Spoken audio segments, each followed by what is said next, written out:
the freedoms that were intended for us by the founding fathers. They seem to be in full-scale retreat from spending cuts and are talking about raising people's taxes again. And I have only one thing to say to the tax increasers. Go ahead, make my day. If we lose freedom here, there's no place to escape to. This is the last stand on earth. Those who would trade our freedom for security have embarked on this downward course. Whether we believe in our capacity for self-government or whether we abandon the American Revolution and confess that a little intellectual elite in a far distant capital can plan our lives for us better than we can plan them ourselves. Conduit News Radio with Paul Harrell is on now. Hey, folks, welcome to the show. Welcome to the program. Happy Friday, everybody. I hope everyone is getting ready for, a great weekend. I hope you have a great weekend. I know a lot of you are like, thank goodness that it's Friday. That's the way I am right now. And we really appreciate you being a part of the program because we can't do the show without you. And we would ask that you would call or text us if you want to contribute to the program in any way. The phone number, 870-275-9799. Do not text and drive. Keep the hands at 10 and 2. But if you would like to sound off on Facebook, you can do that. Facebook.com/Conduit News or the YouTube channel Conduit News. Subscribe, click the little bell to receive notifications.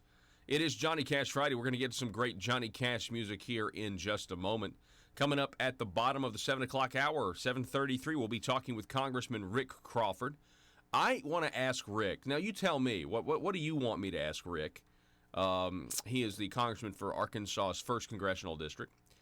I want to continue our conversation. We talk to Rick about, once a month, something like that.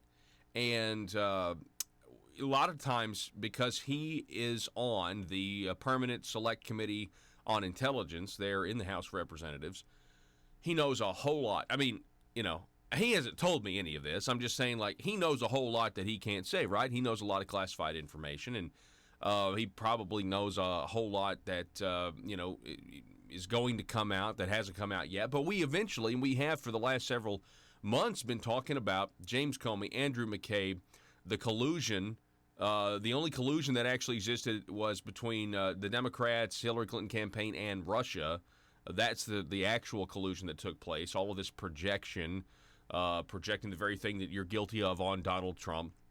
And so I want to talk to Rick, though, about at what point does the media outpace the quest to restore, meaning the media, at what point does the media manipulate public opinion to the degree where we have now it doesn't matter if we restore the reputation of the FBI. It doesn't matter if President Trump is, proven right on all of the things that he said, that it's the Democrats that have actually committed the crime here. Back when, and I was thinking of this on the way in, because there's all these reports about an off-the-books deal with Mexico. You've got this Wisconsin senator who has come out and said that there's really not a deal, or admit that there's not. Basically, show us the deal or admit there never was one, because farmers need to know, using the farmers of her state to essentially, make a political point.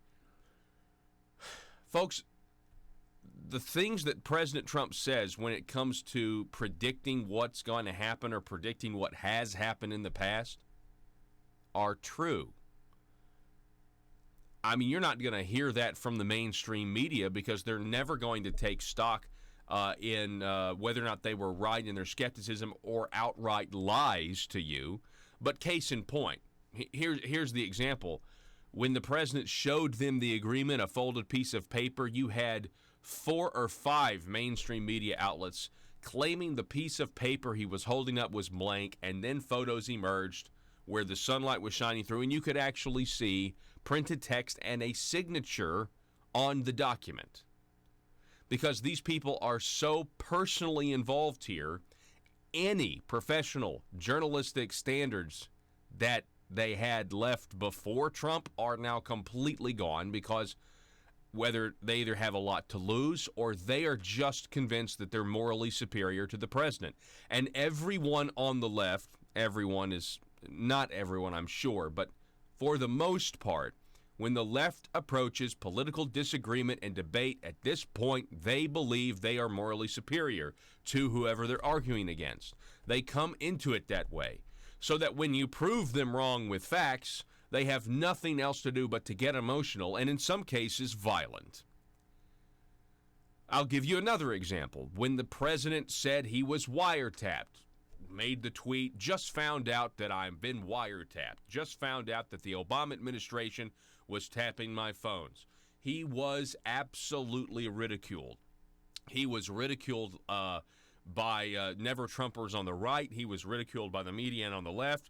And that was the first glimmer. I mean, the reaction there was like, no, you're not going to pick on the previous administration. You're not going to pick on our what did Jamie Foxx, the actor Jamie Foxx, call Barack Obama during his term? Quote, our Lord and Savior Barack Obama, end quote.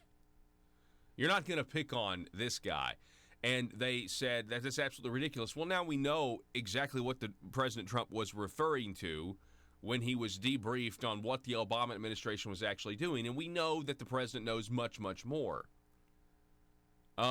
So I want to ask Congressman Rick Crawford, essentially, coming up at 7:33, like, is there a timer on this? Like, because, you've got Andrew McCabe out there now, who is guilty as guilty could be, and he's out there seizing on the president's comments, trying to say, well, because the president said he would listen to a foreign adversary or, want to hear what they had to say, and, by the way, report it to the FBI, because he even said that, that justifies the Russia investigation in its entirety.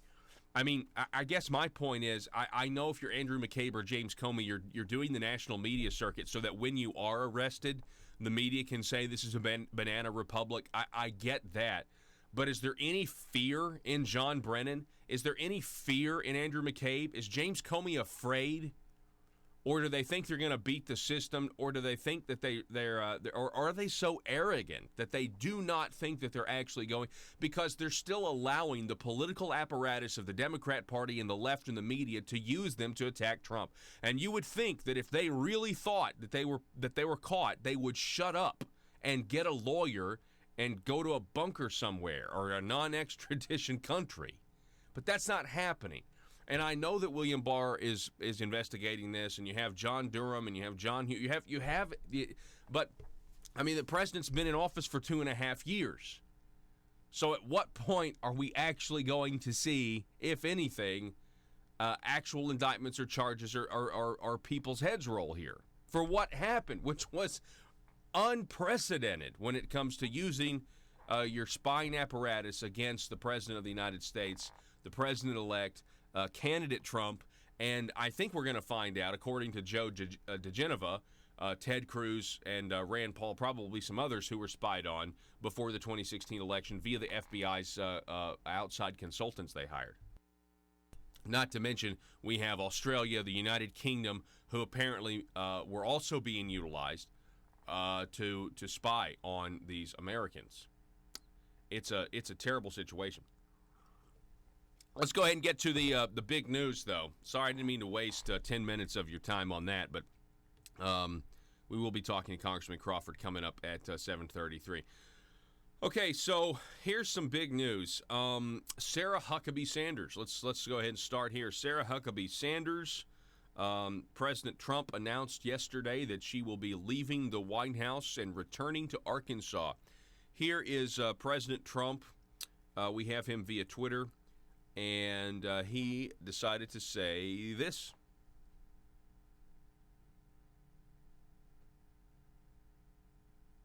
Let's see, do we have, I'm sorry. Now, 3.5 years before I won, before the election, is a person, a friend, a woman, a great, magnificent person, actually, named Sarah Huckabee Sanders. And she's very popular. She's very popular. And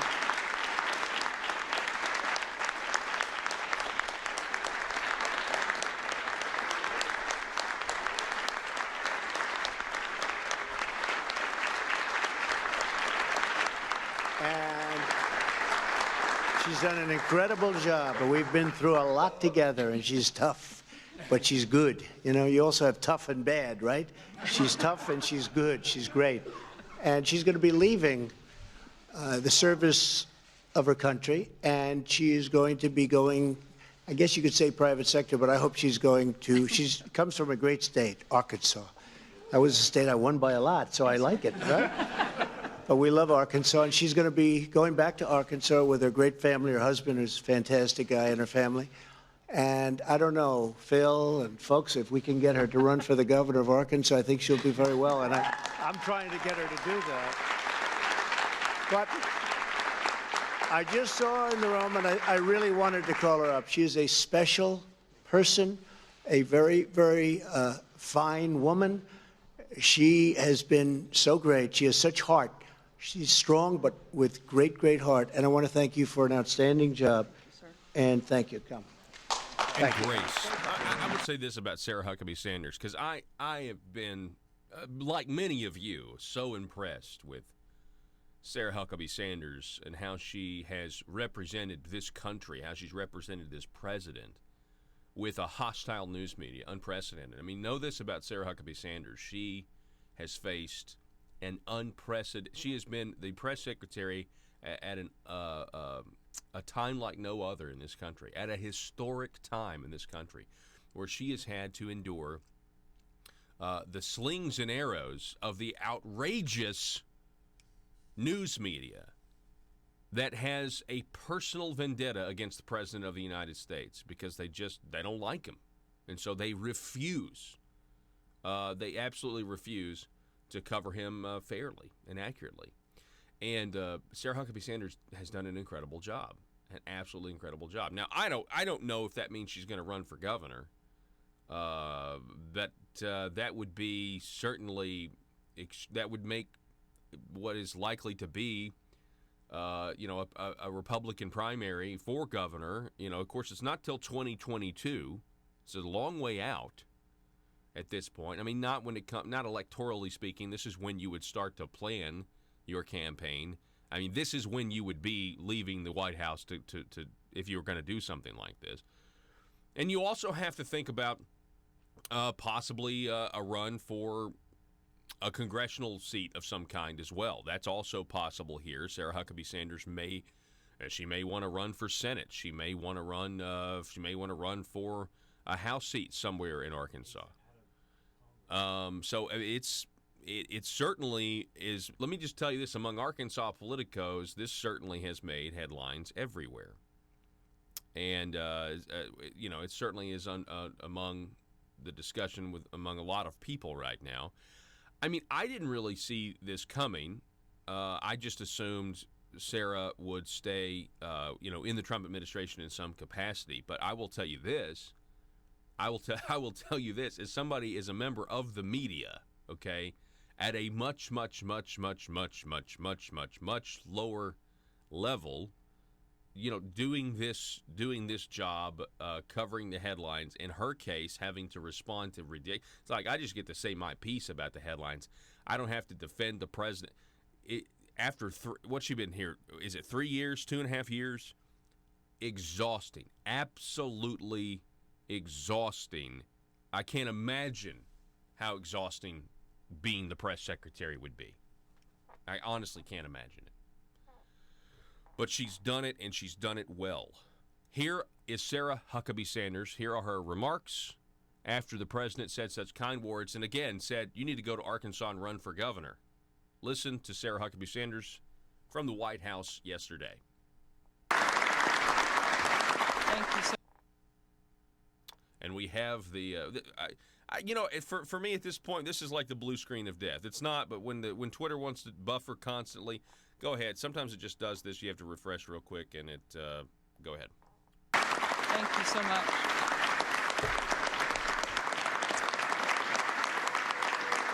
I'll try not to get emotional because I know that crying can make us look weak sometimes, right? This has been the honor of a lifetime, the opportunity of a lifetime. I couldn't be prouder to have had the opportunity to serve my country and particularly to work for this president. He has accomplished so much in these 2.5 years, and it's truly been something I will treasure forever. It's one of the greatest jobs I could ever have. I've loved every minute, even the hard minutes. I have loved it. I love the president. I love the team that I've had the opportunity to work for. The president is surrounded by some of the most incredible and most talented people you could ever imagine. And it's truly the most special experience. The only one I can think of that might top it just a little bit is the fact that I'm a mom. I have 3 amazing kids, and I'm going to spend a little more. Again, that's where the video cuts out. She's going to spend a little bit more time with her kids, with her family, with her husband, and but she says, I loved every minute of it. More detailed tweet from Sarah Huckabee Sanders, who will leave the White House at the end of this month. I am blessed and forever grateful to President Donald Trump for the opportunity to serve and proud of everything he's accomplished. I love the president and my job. The most important job I'll ever have is being a mom to my kids, and it's time for us to go home. Thank you, Mr. President.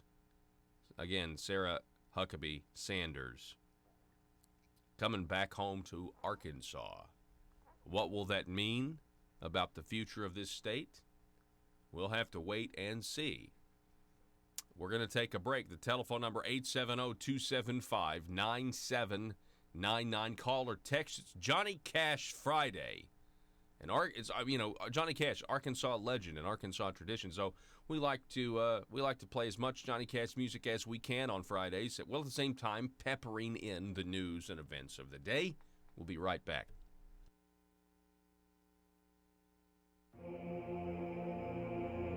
It's Conduit News Radio with Paul Harrell.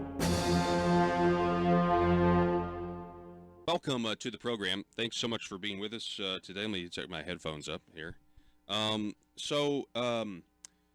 This is a very important segment here.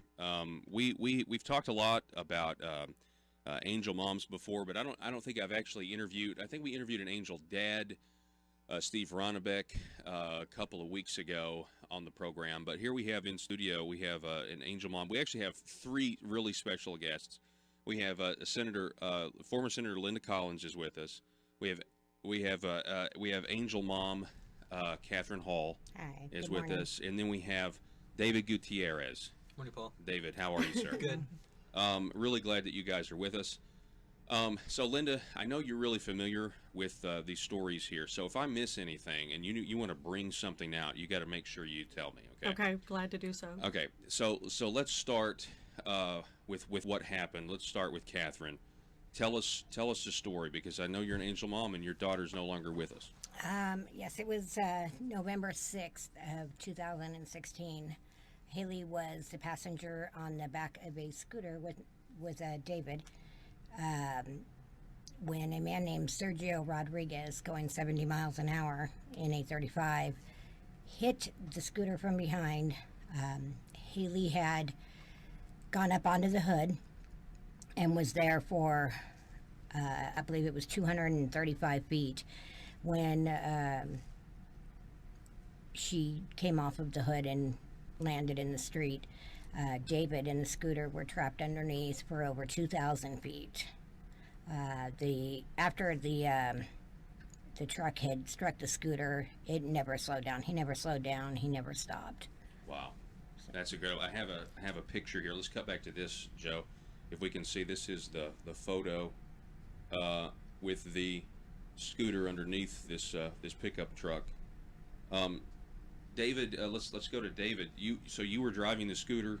Yes. What can you tell us about what Well, happened? I suffer from post-retrograde amnesia. I'm not too sure of what I remember. I just mainly get sensations every now and then from PTSD. But I was underneath the scooter, and I was underneath and pinned between the, one side of my legs were pinned between the undercarriage of the truck, and the other side was between the road and the scooter. And I was just dragged about close to half a mile. And he just didn't show any sign of stopping. He didn't stop at all. No, it didn't. And you lost both of your legs in this. You're in a wheelchair right now. Yes. Wow, it's incredible. It's absolutely amazing that this is something that is so preventable. And I want to talk about that later. But I want to get more of this insight. So what happened? what actually happened, David? Do you remember what happened after after the car stopped, after the truck stopped? I don't really remember anything. I think I may have suffered from a concussion and everything, but from the people that had found me or whatever, they said, that I was just screaming out for help, saying I need help with my legs, and I was just I came unlodged in front of these apartments, at the entrance of these apartments, while he went to the back of the apartments and tried to park and hide the vehicle. Yeah, they said the sparks were so bad that that's why he had pulled in to hide the vehicle, is because it was 7 o'clock at night. It was dark. The time had just changed a week prior, but thankfully he pulled in. Otherwise, David probably wouldn't have survived. But when he did pull in, David came dislodged at that point in the driveway. The man hid the vehicle, and from what we can tell, had to have walked past David at some point to get away. Yeah, and so he walked away, and then He didn't call for help. Didn't call for help. And then when was it that you found out that this guy was here in the country illegally? I had asked repeatedly in the beginning, and it was probably 5 or 6 months into this before I was told that yes, he was illegal. 5 or 6 months into it. Well, they didn't find him in the beginning for 2 days. His picture, it was election day, November 2016, and I turned on the TV, and his face was up on the TV along with the election results at the bottom of the screen. It was that day that they actually did get him in to the police department. And where is this? Where's he now? I mean, was he eventually convicted of this? Yes. When he did show up at the police department, he had an attorney. Okay, here we go, ladies and gentlemen. Welcome back to the show. Thanks so much for being with us on this Johnny Cash Friday. The Johnny Cash music is for the terrestrial affiliates across Arkansas, and we really appreciate you guys listening.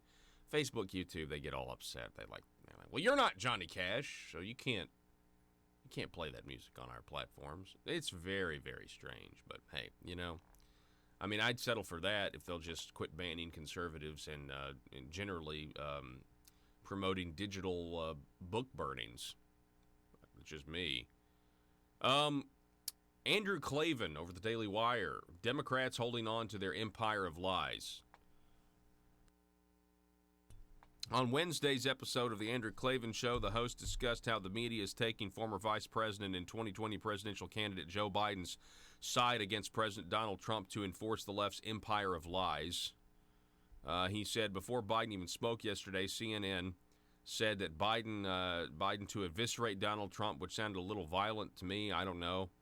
Goes on, I saw on Twitter the other day, this woman said, I went to the National Gallery and saw Obama's portrait, and I burst into tears, and I said to the guard, do you get a lot of criers? And the guard said, yes, and I tell them, don't cry, fight back. And I thought, well, I cried for all of 8 years of the Obama presidency, so I understand.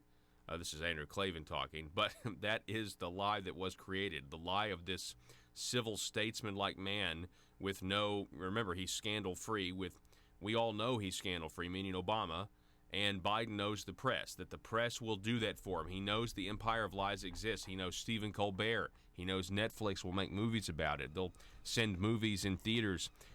Basically, you've got this entire apparatus that will not, they're never going to report on the fact that Joe Biden secured $1 billion deal with the communist Chinese for his son.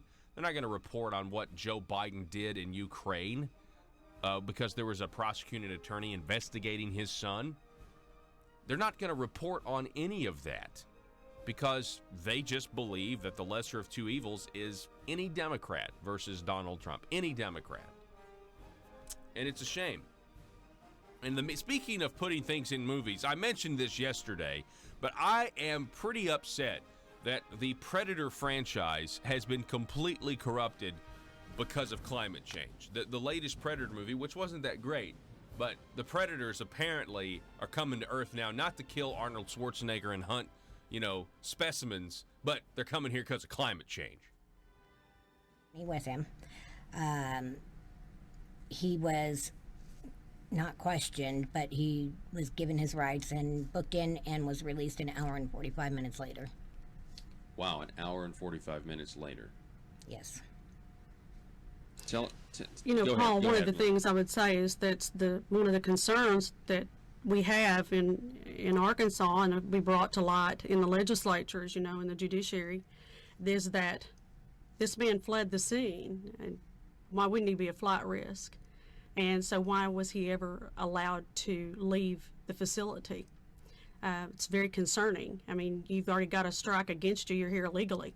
And then this family, these two people here and their families are just can't believe this. I mean, that's not the way justice should be. You know, they should have kept someone that is a flight risk, and he is a flight risk. He already fled the scene. And my daughter survived for 6 hours after the accident, but 2 days later, it had been all over the news that she had passed away. I was with her when she passed, and I'd gotten a phone call informing me that they had him there at the police department. And then an hour and 45 minutes later, I got the call that he had just been released. And my God. I was heartbroken. I was angry. We hadn't even had a funeral yet for my daughter, and he's free. And I was, regardless of what his situation was or where he was from, the point being my daughter is gone. At this point, we didn't know if David was going to make it or not, and they let him go. You know, So it could potentially be, you know, a double manslaughter, double homicide, or what, you know, it could, and you didn't even know at that point. no. And from what we were being told, the only thing he was charged with was leaving the scene of an accident. Oh my goodness, really? It took weeks, and I finally went to the press, and that's when things started to change. I got in touch with my state representative and spoke with him about the whole case. Who was he? Greg Letting. Okay. And he looked into it a little bit, and we subsequently had maybe 3 news conferences before they put stronger charges on him. First being David, which would be the assault. And it took until December of the next year before we got a second-degree murder charge. What? Now that doesn't make any sense at all. I don't understand why it was. It sounds to me like it was like pulling teeth. It Well, it was for her. was. It was like pulling teeth. It They had to was. stay at it. They couldn't quit. Had it You not know- been for the families demanding and continuation of trying to get something done, I don't know that this man would have been charged.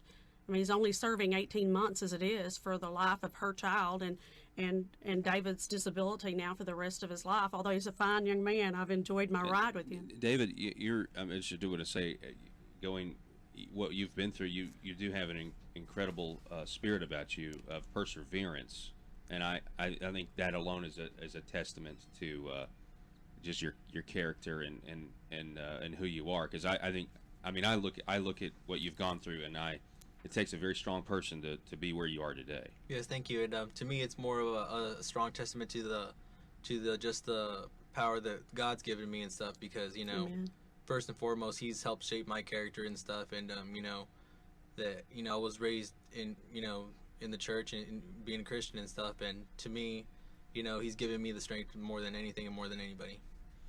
Your last name is Gutierrez. Yes. What's your family's immigration history?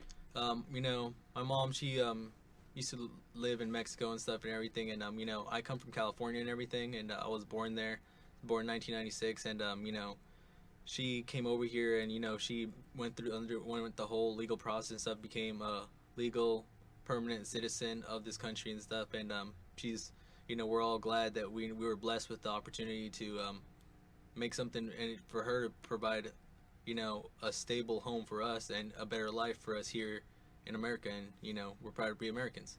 Absolutely, and so but see that is that's another reason why this is so bitter in a way, because here you have a family that came here the legal way, and yet somebody who's here illegally.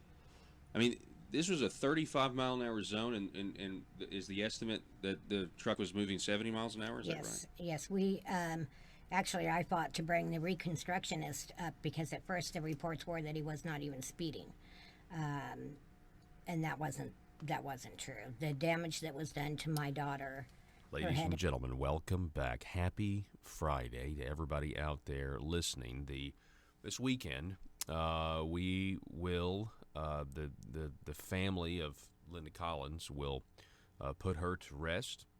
A lot of people, myself included, still grappling with this terrible tragedy, the murder of Linda Collins. Still don't know anything. Still under investigation. Visitation is this afternoon from 4 o'clock to 8. This evening, I should say, from 4 o'clock to 8 at the Sutton Free Will Baptist Church. And the funeral will be at the Sutton Free Will Baptist Church at 10 a.m. on Saturday morning. And then a private burial service will follow for the family only. Please continue. I would urge people who are listening to my voice, please continue to pray for the family. Please continue to pray for the investigators, that they would be wise, that the truth would be revealed to them, and that we would have justice on this side of eternity. Because we know that there will be justice regardless in the end. But we would hope that the investigators would follow the facts wherever they lead. And in order to do that, I mean, I can't imagine. I mean, this is a very, from what I can, I mean, yeah, the gag order and everything else is very strange, but the events of the case just are extremely puzzling. And I know, I don't want to speculate or anything like that. I'm just saying, I mean, I'm sure all of you have done exactly what I have done, is just try to be like, well, maybe this is what happened, or maybe this is what happened, or just, I mean, we don't even know. There's so much publicly, like, we don't even really know the what they know in terms of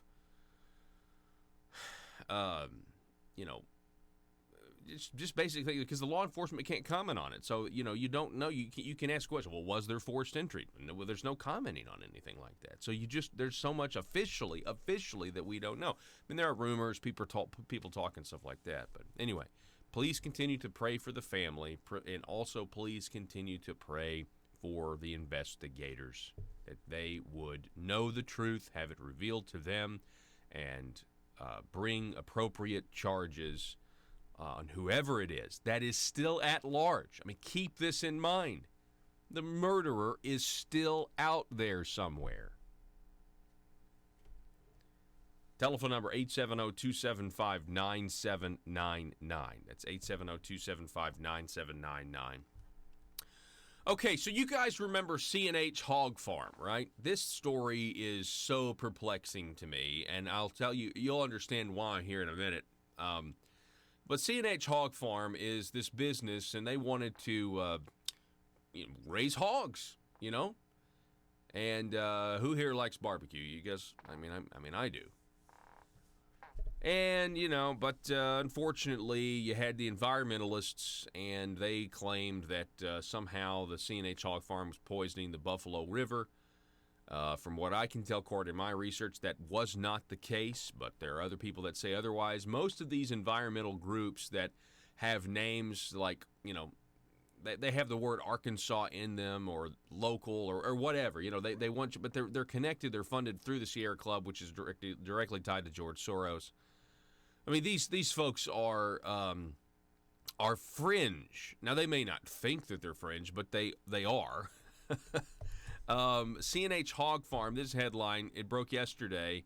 The governor Asa Hutchinson was, he was given a speech, right? Let's see here.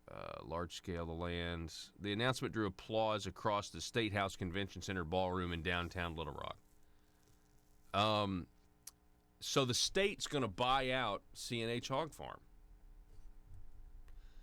Let me emphasize that the farmers, quote, let me emphasize that the farmers, Jason Henson, Richard Campbell, and Philip Campbell, obtained the permit fairly and have operated the hog farm with the utmost care from the beginning, Hutchinson said. They have not done anything wrong, but the state should never have granted that permit for a large-scale hog farm operation in the Buffalo River watershed. So, listen, here's the deal. It was under the Beebe administration where this permit was granted. It was the Democrat Mike Beebe that granted the permit to C&H Hog Farm. So the state of Arkansas, the government, just say the government it grants the permit for C&H Hog Farm, and then the taxpayers now have to pay the hog farm to make them go away. Now, if that is not, in a nutshell, the types of things that fuel government skepticism, then I just don't know what is. They're getting $6.2 million. And it's not all going to be funded by the Arkansas taxpayer. It's also the Department of Arkansas. No, I'm sorry. Let's see here. Shortly after signing the agreement, Hutchinson announced the news at the Arkansas Municipal League's luncheon. Let's see here. $1 million buyout agreement reached with Governor Asa Hutchinson and the Department of Arkansas Heritage Director. Let me see here. Let's keep reading. The story has updated since I last read it. Let me emphasize that the farmers, the Department of Arkansas Heritage has a statutory responsibility to protect the rivers and streams of Arkansas. This will ensure that the national treasure receives the protection that it deserves. C&H Hog Farms has been in operation since 2013, has faced pushback ever since from environmental groups concerned about hog manure ending up in the Buffalo River. And let's see, we keep going here. The state, with the help of the Nature Conservancy, that's what I was looking for. So the state, along with the Nature Conservancy, will pay $6.2 million in exchange for the closure. Most of the money will be public, according to the Arkansas Democrat Gazette. Most of the money. Again, so we have the government licensing a hog farm and then paying the hog farm to go away. And let me tell you, the way this was handled up until this point was really a shame, because they were licensed, and then the state comes back, and now this has been recent. This has been in the last 4 years. They were licensed, then the state comes back and says, man, I'm not so sure about this. And so then I think, what did they need? They needed another license of some, so they comply. And they were constantly, there was a point where C&H Hog Farms, they were complying with everything the government was telling them to do. They did it, and then the government says, well, you need a different license? Is that ringing a bell? That's what it sounds. Anyway, it was a complete bureaucratic nightmare for them, all because of this environmentalist pressure, right?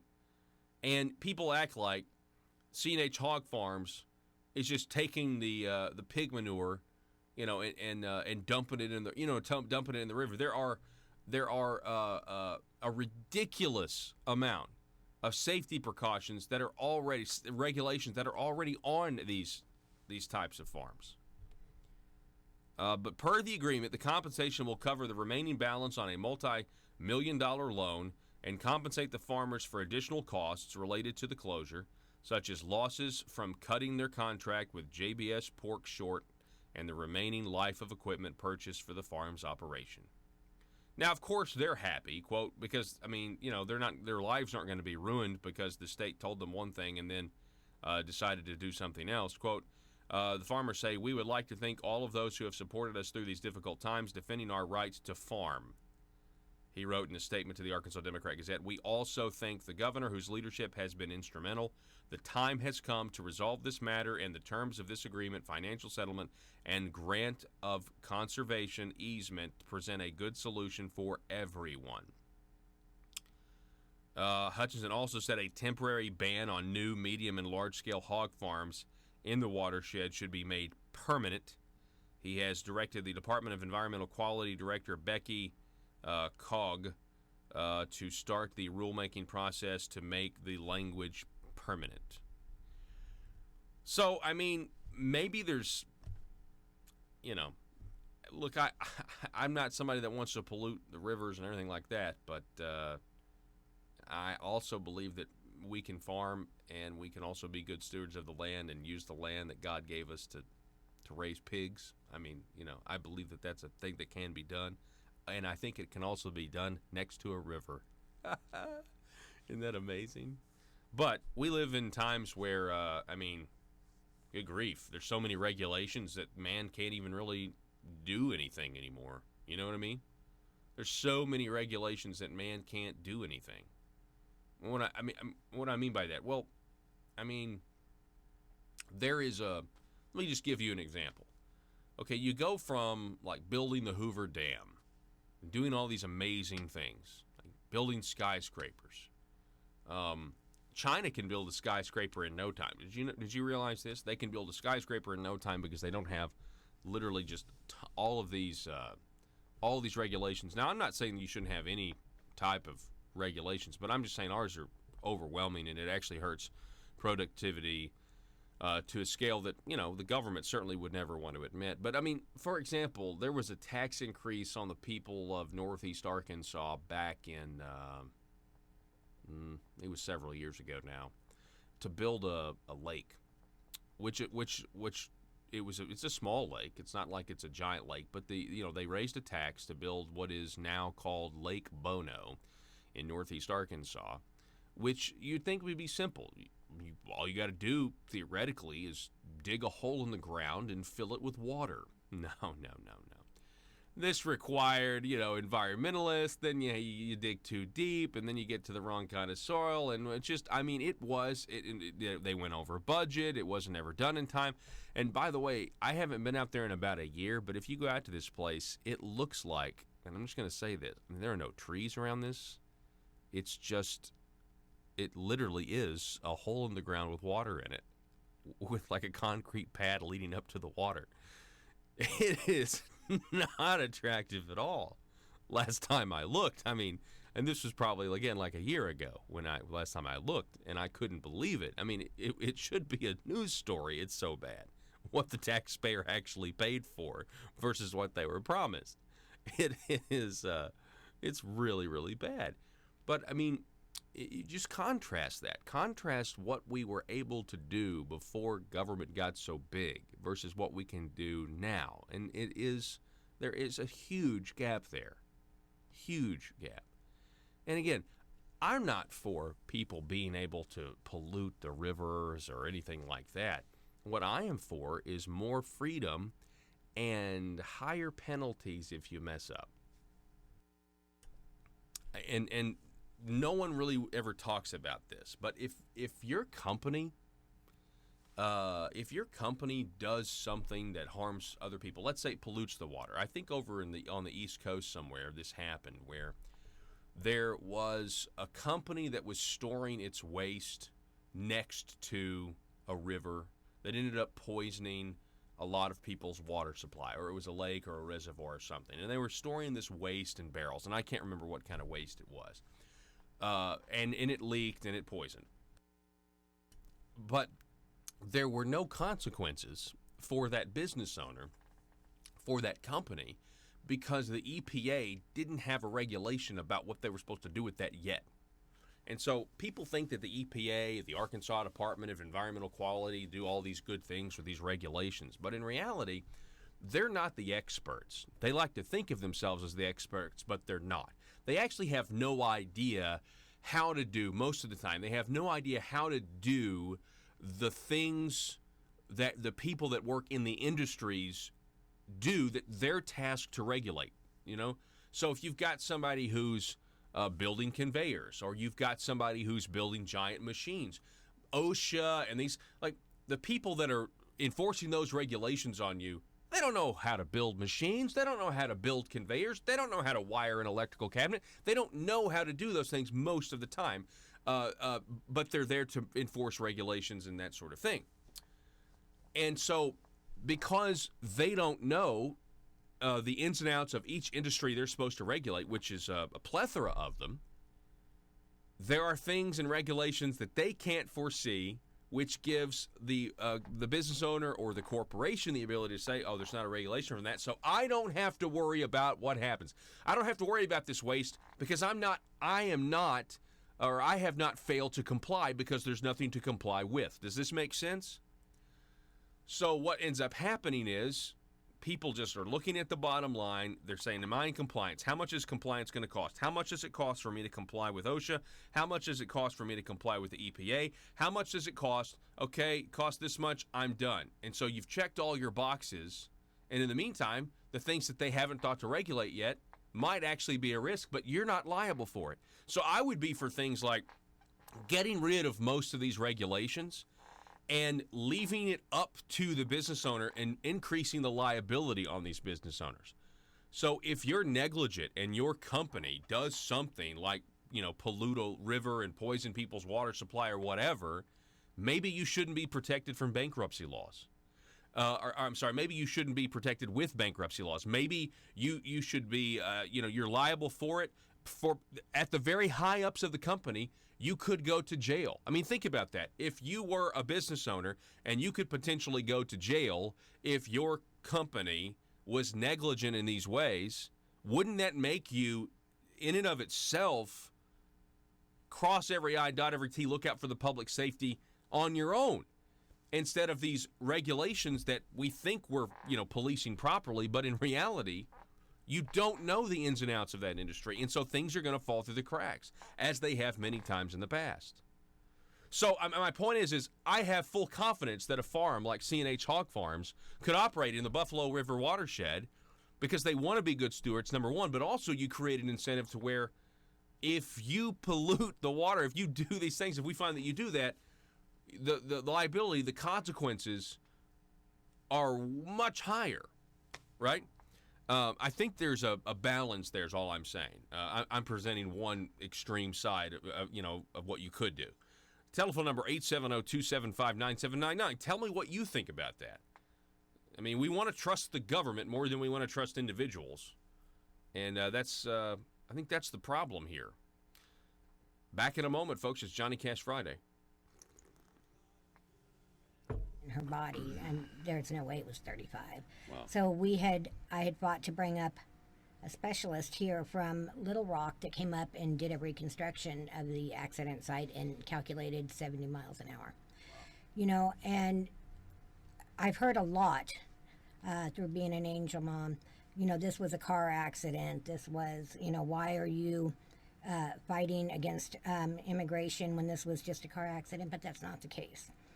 I understand car accidents happen, but when my daughter was on the hood of this man's truck for over 200 feet and he never even slowed down, and he made that conscious decision to veer over into the other lane, hoping to knock her off, and he did. At that point, he made that choice, and as far as I was concerned, it was murder at that point. There's a lot more to each story that I think that makes it a little bit more than what it sounds like in the beginning. And he walked past a man screaming for help, and he chose to leave him there. And for the people of Arkansas, when you try to figure out, well, how do you arrest illegals? And there's a big difference in just immigration and an illegal alien that's here. They come here and they don't necessarily want to be Americans. They don't do it right.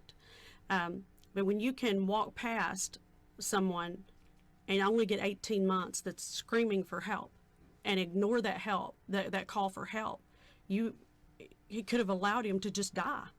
And so what is the punishment? We've found through the legislature that,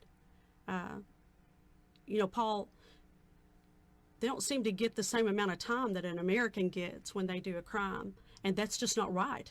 It's just not right at all. Talk about that. You say only 18 months. Mm-hmm. So elaborate on that. His actual sentence came down to, and it was 17 months later that we finally got into court. There was a plea deal done. In December, the charges had been upgraded. Are you a conservative-minded young person and want to let the world know about it? Are you tired of rolling your eyes as your professor regurgitates progressive, PC, neo-Marxist nonsense? then you should interview on Conduit News Radio's Young Conservative segment and tell us about why you believe the way you do. Tell us how you came to be a conservative and what are your views on government. Now, if you're worried that your neo-Marxist professor may also be a right-wing talk radio listening masochist, then names can be changed to protect the innocent. It's the Conduit News Radio Conservative Future segment.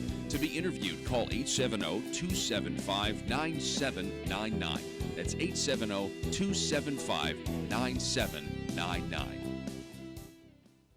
If you're like me, you believe that small business is the heart of Arkansas's economic engine, and it should be viewed that way by the politicians in Little Rock. Conduit for Commerce also believes, like you and I believe, policies that achieve less regulation and lower taxation help small business in Arkansas thrive. Other policies like small, constitutionally consistent government and reducing citizen dependency on government keeps it from growing and expanding its influence on our daily lives. Conduit for Commerce works every day to educate the general public and legislators on these important priorities in the name of Arkansas small business. By the way, contributions to Conduit for Commerce are tax deductible. Log on now to conduitforcommerce.org and click on Contact Us on the right side of the page. That's conduitforcommerce.org. Go there now and learn the facts on protecting small business in Arkansas.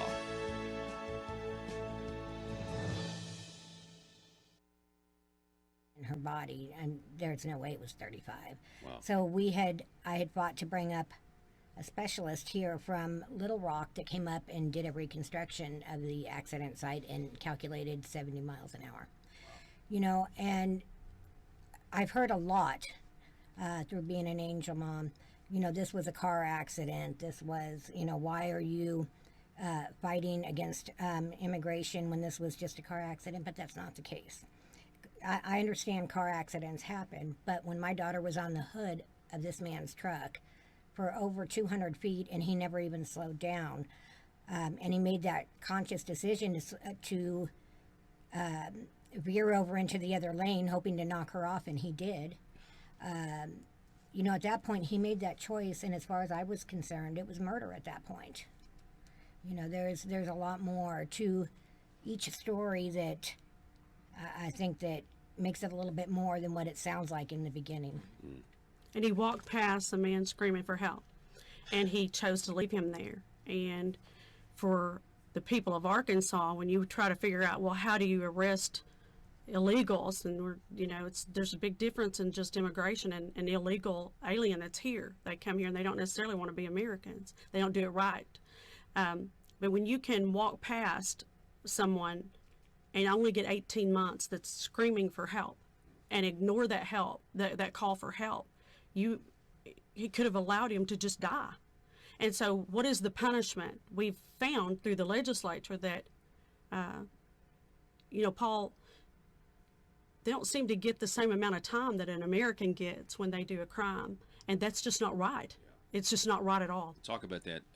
You say only 18 months. Well, So elaborate on that. His actual sentence came down to, and it was 17 months later that we finally got into court. There was a plea deal done. In December, the charges had been upgraded. All right, folks, that about wraps things up for hour number one, but we've got a second hour coming your way next, and we're going to have Congressman Rick Crawford coming up at 7:33. It's always great to get to talk to him. And, we're going to ask Rick just a ton of stuff about what's going on. Like, when is James coming? When is Andrew McCabe? John Brennan? These guys, when are they actually going to either, one, go away and, shut up, or be charged with the crimes that they've obviously committed? Because we all know what happened at this point. It's just whether or not, and we know the investigations are going on, but at what point, it needs to happen this year, right? Where the year is half over, it's time for some justice.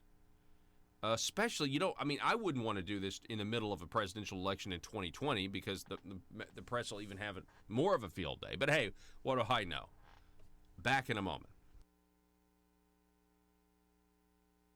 The news and talk of Northeast Arkansas. This is News Talk 101.3 FM and 12:30 AM KBTM, Jonesboro, an EAB radio station. Degree murder, first degree assault, and leaving the scene, which they were going after 56 years. A plea deal was done. He received manslaughter at 10 years, second degree battery on David for 5 years, and 2 years for leaving the scene of an accident, which came out to 17 years. He went to jail, went to prison. Well, at sentencing, they give him another 2 weeks to get his affairs in order, is what we were told, and let him go home for another 2 weeks. Before sentencing, he married a U.S. citizen. So this point, when we go to sentencing, he's now a permanent legal resident because of the marriage.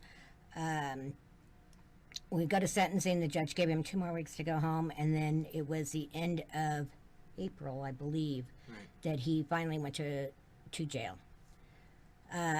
His parole date, I think it was the 25th of April, and his parole date is already February 7th, 2021, which with his good time and parole time, that's going to be moved up even sooner. So he will probably be released in 2020 next year. Think about that, Paul. This man gets from the judge, he's allowed to go home for 2 weeks to get his affairs in order. These people didn't have 2 weeks. One was killed and one was left at, the hand of God only. He didn't even make a call to give him some relief.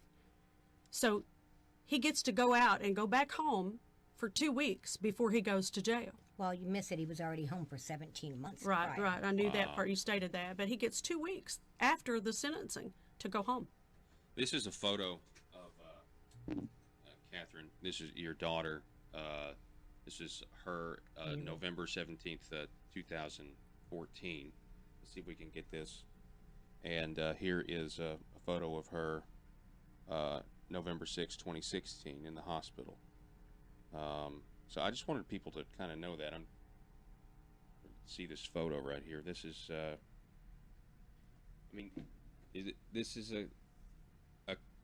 a cost of a policy in this country, right? I mean, I don't want to simplify it down to that because I know it's much, but this is a cost of the It is, and policy. it's happening every single day in this country, and these are preventable deaths, and that's the worst part of it, is knowing that this was preventable.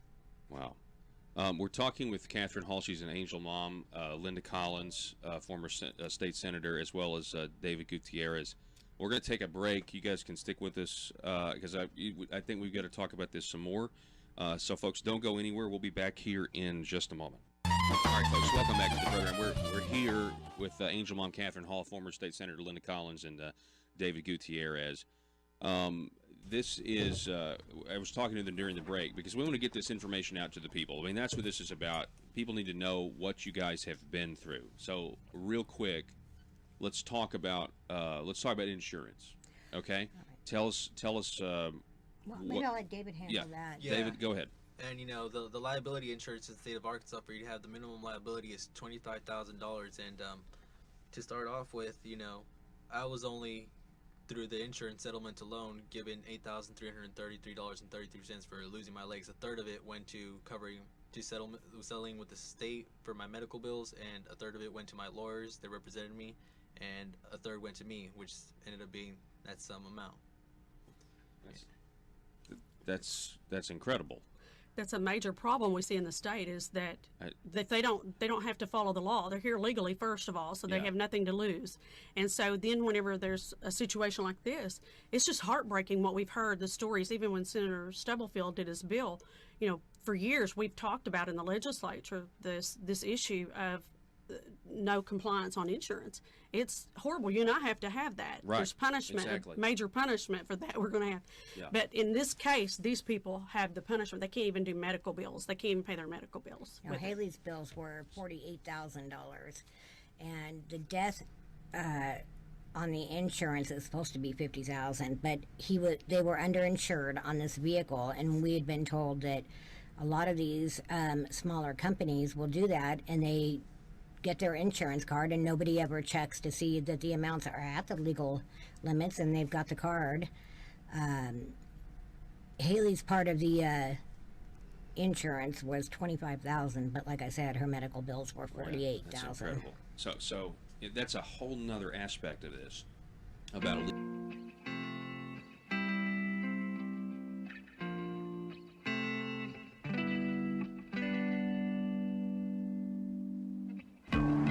I think it's time we ask ourselves if we still know the freedoms that were intended for us by the Founding Fathers. They seem to be in full-scale retreat from spending cuts and are talking about raising people's taxes again. And I have only one thing to say to the tax increasers. Go ahead, make my day. If we lose freedom here, there's no place to escape to. This is the last stand on earth. Those who would trade our freedom for security have embarked on this downward course. Whether we believe in our capacity for self-government or whether we abandon the American Revolution and confess that a little intellectual elite in a far distant capital can plan our lives for us better than we can plan them ourselves.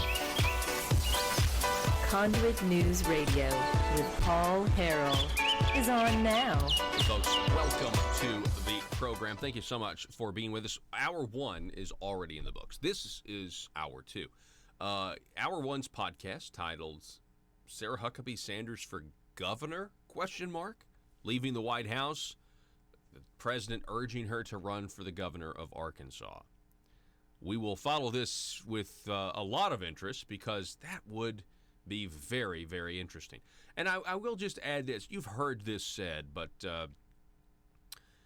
the 2022 run for governor is going to be an interesting time for the Republican Party of Arkansas. I think it's going to be a time where the Republican Party is going to have a chance to grow up in a way. And the reason I mean this is we had a primary for governor between Asa Hutchinson and Jan Morgan. It was a Republican Party primary, and there were county committees instructed to not let her speak.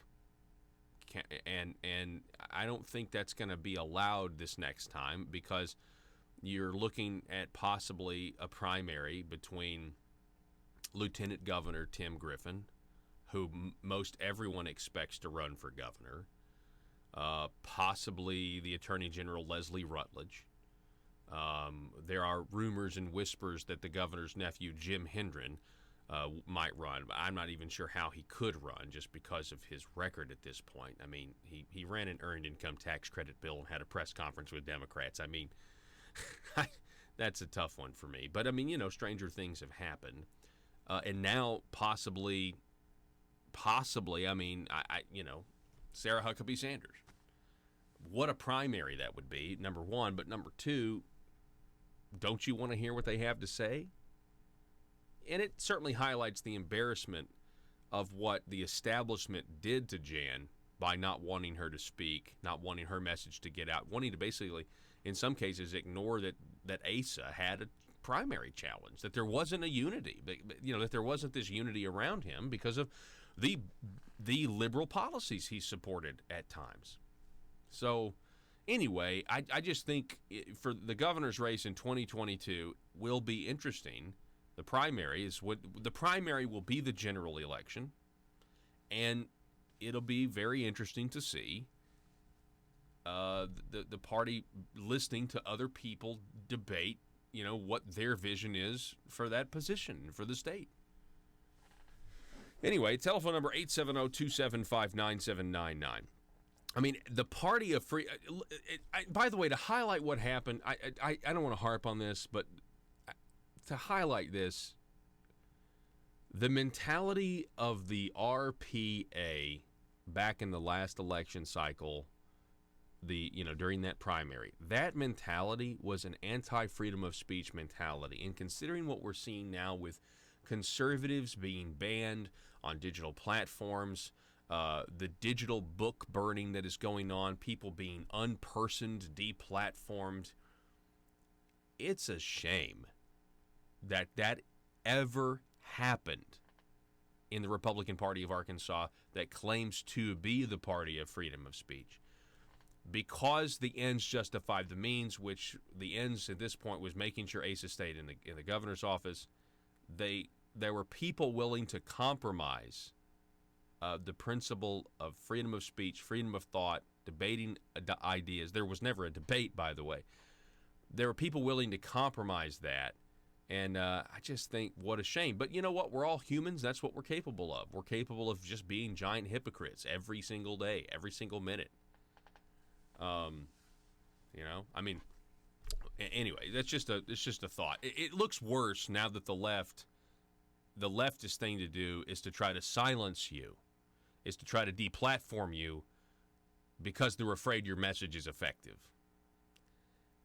Or they say, well, it's hate speech. How many people did you hear during that primary? How many people did you hear say, you shouldn't criticize another Republican? Well, then what in the world do you have a primary for?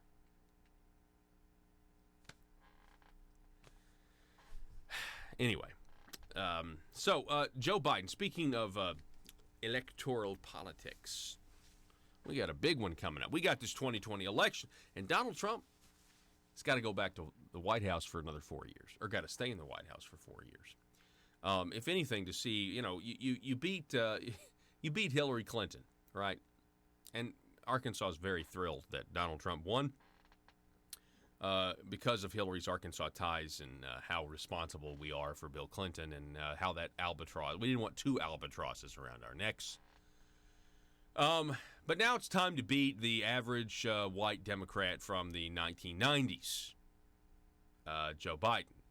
People, and listen, it may not be Joe, but, I mean, I personally kind of think it's going to be somebody further to the left of Joe. I don't think they're going to be able to contain themselves. But even if it is Joe, they're all putting their stock in the idea of just anybody but Trump. And, Hillary was a bad candidate, which she was. She's the worst presidential candidate of all time.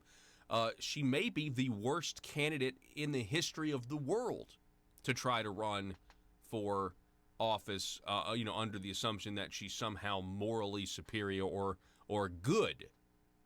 Like, she may be the worst candidate for office. I'm talking about, if you're talking about a Democratic election, what, you disagree with that, Joe? In the history of the world? I mean, I think she's a contender. Yeah, I mean, yeah, you're right. Yeah. I'm saying she might be. That's all I'm saying. In terms of in terms of a candidate. I'm not talking about in terms of what they did after they got in office, dictators and things like that. I'm talking about in terms of a candidate that has to run because you knew so much about Hillary. Yeah. The violent dictators of the past, to my knowledge, didn't run on, being totally violent, murdering psychopaths, You know what I mean? It was after they got into office that it's like, okay, So, this headline here from the Daily Wire, Biden hits Trump for election interference, remarks Trump levels Biden with video. So, Ryan Saavedra, President Donald Trump's 2020 campaign, fired back at Democratic presidential candidate Joe Biden on Thursday after Biden called out the president for remarks he made during a George Snuffleupagus interview with ABC News. Don't you love Sesame Street? During the interview, Snuffleupagus, who is a former Clinton administration official, asked Trump, oh, by the way, Mark Levin's book where he details how many people in the mainstream media are married to people who are in Democrat politics is astonishing. During the interview, Snuffleupagus asked Trump what he would do if he was presented with information from a foreign government on a political opponent. You think, first of all, are we really suggesting, is the Democrat, again, the Democrat news media are priests. They see themselves as news priests. They can absolve you or condemn you based on their wheel of morality. It literally can spin from one, it can, flip on a dime, spin, with Notre Dame. Oh, Notre Dame Cathedral, a religion that we can't stand to see exercised in public life, a religion that's bigoted and everything else, but we're so upset about the cathedral being on fire. That's just one example. So, Trump answered the question by saying that he would be willing to listen to the information, what it was, because, quote, there's nothing wrong with listening, and later said, if I thought there was something wrong, I'd go maybe to the FBI. Biden responded in a tweet writing, President Trump is once again welcoming foreign interference in our elections. This isn't about politics. It is a threat to our national security. An American president should not seek their aid and abet those who seek to undermine democracy. Again, it's going to be like red meat to the Democrats, but it's factually inaccurate. It's not a national security agency for you to talk to foreign officials or to anybody. It's not to have communication, and it's not an interference in our democracy if the information is true.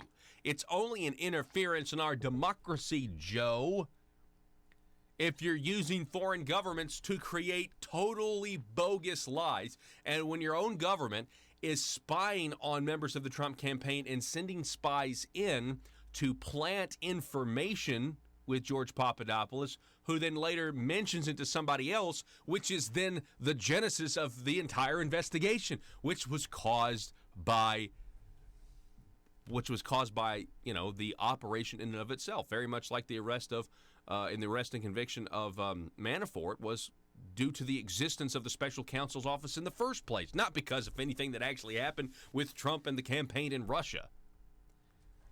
Process crimes. So President Trump once again is welcoming foreign interference. He's not welcoming foreign interference. He's saying if there's information, I would listen. Do you remember when the Democrats this is what's so funny is the Democrats are now trying to say that they're this party trying to protect America when they don't care anything about America. They don't care anything about borders or sovereignty. Traditionally, the Democrat Party, they've been the ones that have been about talking, about diplomacy, about communication, and now all of the sudden, the Democrats are essentially warmongers in a way, and are distrusting of foreign powers when Hillary Clinton gave our uranium to the Russians. You know what I'm saying? It's so weird. Such a double standard. So what did the president do? Well, President Trump responded to Biden's swipe at him by tweeting this video. Scroll down, Joe. Let's watch this video. This is a video of Joe Biden whispering to the president of what is this, Armenia, and the president of Armenia says, "Are you gonna run? Hey, Joe, are you gonna run?" And then Joe leans in and he whispers to him something, and we can't hear what's being said. And so President Trump says, what did he give him? Because they exchanged cards. What did he give him? What did he say? Did Joe Biden report this to the FBI? Listen, it's a CNN report. For the former Vice President Joe Biden, and I just want to play this moment. He was caught on camera when the president of Armenia asked him about whether or not he would run. This happening over the weekend. Well, how are you, Mr. President? I'm sorry, I walked right by you. I apologize. You cannot walk by. No, I can't. Good to see you. Are they going to kiss? Good. How are you? Whispers. Did you have a card? Gave him a card. You can get me through. I don't have a card. Gave him something. What was it? Is this interference? Is Biden colluding with Armenia? That's collusion. Let's launch an investigation. You understand the ridiculousness of the Democrats, right? And so this is their only hope to confuse people. They want people to throw their hands up and say, well, they're all corrupt. I mean, if they keep harping on Barr, they keep harping on Trump, and Trump's Justice Department actually comes out and indicts some former Obama administration officials, the average American may just say, well, everybody's corrupt, so it doesn't matter. The corruption doesn't matter, so, that may be what their goal is. I don't know.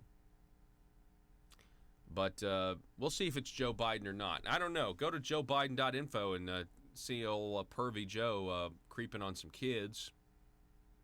I mean, you mark, but I will promise you this. If the nominee is Joe Biden, Facebook and YouTube will ban the video montages of him touching children, which making children uncomfortable. I mean, you say what you want. Go watch those videos. These kids are horrified that Joe Biden is touching them in the way he's touching them. And Facebook and Twitter and YouTube will ban the videos. You won't be allowed to circulate them if he's the nominee. I promise you. They're legitimate videos. They've happened time and time and time again. Also, grown women saying that Biden is weirdo and a creepo, and it doesn't matter. If he's the nominee, they will clamp down on Facebook. They will clamp down on YouTube. They will purge everything. That's what they believe, rightly so, that they lost the election because of average Americans being able to communicate directly with one another and going over the mainstream media's head. And that is why they lost that is why they lost. That's one of the reasons we won the Revolutionary War in the 18th century, was because we had a way to communicate with the colonies that the British really didn't foresee, the by horseback, and that we had these routes, and we were able to communicate at that time pretty quickly. And information is key. Being able to share information is key.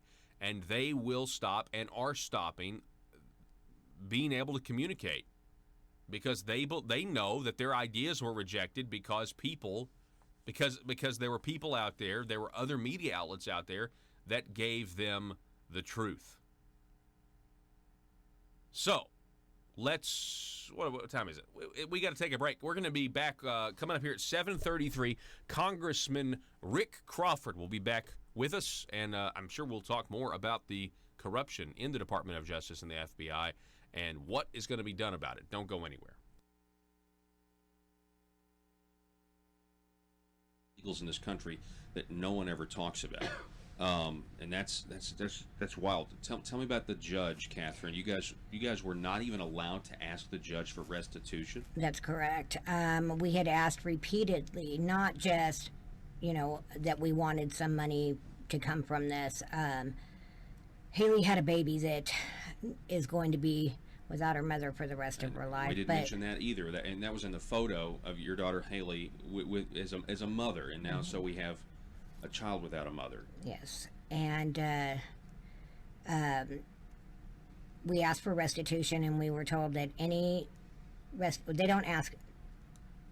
don't ask for restitution in Washington County, that all fines will go to the courts. I had brought up the fact that, well, if there's restitution ordered, I'm sure we'll never see a penny of it to begin with, but if he is sent back to Mexico, he cannot even apply to come back over here until that amount is paid. And we were told no, they don't ask for it, and they would not ask for it. Subsequently, he had a $250 fine and a $30 fine for his DNA test. And that is it. That's it. And that's incredible.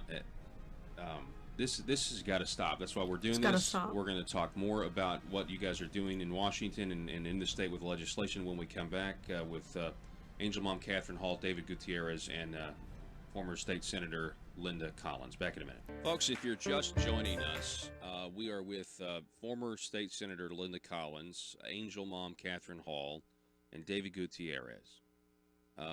Catherine lost her daughter, Haley. She was on a scooter with David, and they were run over by a car doing 70 in a 35-mile-an-hour zone. David lost his legs as a result of the incident. The man was an illegal immigrant who fled the scene and is now serving 18 months. Do I have that right? Well, it's somewhere going to be between 18 months and 2 years. Yes. Okay, well. And Paul, I always make a statement, it's not an immigrant, and you're illegally here as an illegal alien. His parents came here to be an American, and I call that. Well, the situation now an immigrant technically is someone it has legal right to be there. That's an right. alien is actually Well, you're right. See, I mean, I'm fall victim to how they try to change the wording and gradually, and now you can't say the word illegal. It's supposed to be a bad word. Well, actually, now he is a legal permanent resident because he was allowed to marry before sentencing.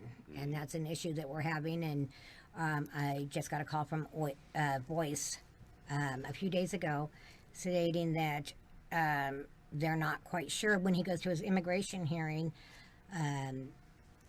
at that point they'll decide if it's going to be 5 or 10 years till he can apply to come back. And because he is married and has a child here now, the chances are he'll be able to come back into the country. Yeah, let's talk a little bit about the work that you guys are trying to do legislatively, try to correct this program, because it seems to me like, and David, feel free to speak to this as well as you, Catherine and Linda. Okay. It seems to me, with the whole court proceedings and everything that went on, that you guys were treated like you had done something wrong. We were. When we went into court, we weren't able to ask for anything. I mean, at one point I had asked, when we were supposed to go to trial, I said, can you give my family and I a separate room, because when you call a recess or in between, we don't want to be sitting there with the man that killed my child. And we were told, oh no, we don't do that. And I said, well, we're not going to sit there with them, and especially if there's a recess called, sitting there with the man who killed my child and is still walking the streets right now. And fled the scene like, go keep going, sorry. And then I was told that I would not be allowed in the courtroom if I wanted to give a victim impact statement during the trial, that I would be called to give the statement as a witness. Well, I wasn't a witness to anything except for my daughter dying in the hospital, which made no sense to me. How can you consider me a witness to anything and tell me I can't be in the courtroom? Anything that we asked, it was no. No, I don't understand it. The man was treated better than we were. Paul, I saw the respect on some of the videos that he was given, and I know that officers have to do their jobs, but I would hope that the same respect to the families of the victims could be given as well. And that's what seemed that did not happen. It just seemed that way. And unless someone can show something different, this family has shown me, at least Kathy has, and I've met with David, visited with him for a good hour this morning too, but is that they're not treated the same, that the person that did the crime was treated just a little follow-up on this. Lindsey Graham, being Lindsey Graham, saying Trump was wrong to say he'd take intel from a foreign agent, and Hillary was wrong to actually do it. Here's another thought. Is the president playing the media for fools? He's done this in the past. He's baited them in the past. And for him to say he would do it, he would also he would listen to whatever somebody's had to say, and he'd also call the FBI. For the president to say that and the media to be so upset at the idea of it, is he setting them up when they find out that this is what Hillary was doing? I mean, I want to be optimistic and say, yeah, and he very well may be, but here's my, not to get too depressed or negative, not to be too pessimistic, but as long as the media continues to operate in this vacuum where they refuse to have any kind of self reflection and they are obviously being controlled by something that is well, it's not a decompartmentalized system. I mean, it is a coordinated system that controls the mainstream media. And as long as they're out there lying to people and actively deceiving them with the fake news, they're never going to cover what Hillary or the Democrats did accurately. I mean, think about this for a second. In a decent society, if you actually found out, I mean, ideally, think of America and what you think it should be. We had videotape. Now, it was from a conservative investigative journalist group, Project Veritas. You had videotape of Planned Parenthood workers talking about selling baby bodies and body parts and making money off of them. And nothing in terms of legitimate outrage. If they're not going to report on atrocities like that, I just don't know what it would take. You'd have to have some sort of massive firing of journalists across the board, and allow the mainstream media to try to reset. But, I mean, they've been doing this for decades, but it's never, ever been this bad, in my opinion. We're going to take a break. I'll be back in just a moment with Congressman Rick Crawford.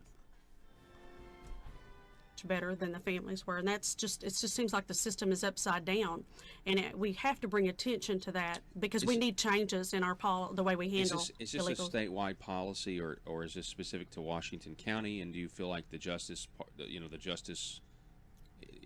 is coming from is this a political point of view in some I instances? think obviously there's some political, as you know. I mean, you can't talk about these issues without politics seeming to be involved in that, and so I believe that we are Americans. Americans should go first.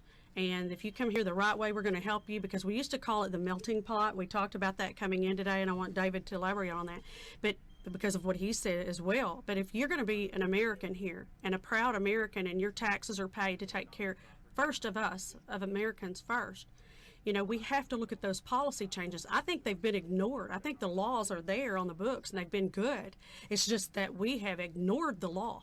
Even in Arkansas, but not just Arkansas. That's at a national level.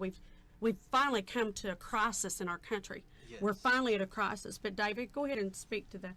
Yes, and on top of that, my family came over here, and and they became residents and then citizens, and they gained their citizenship.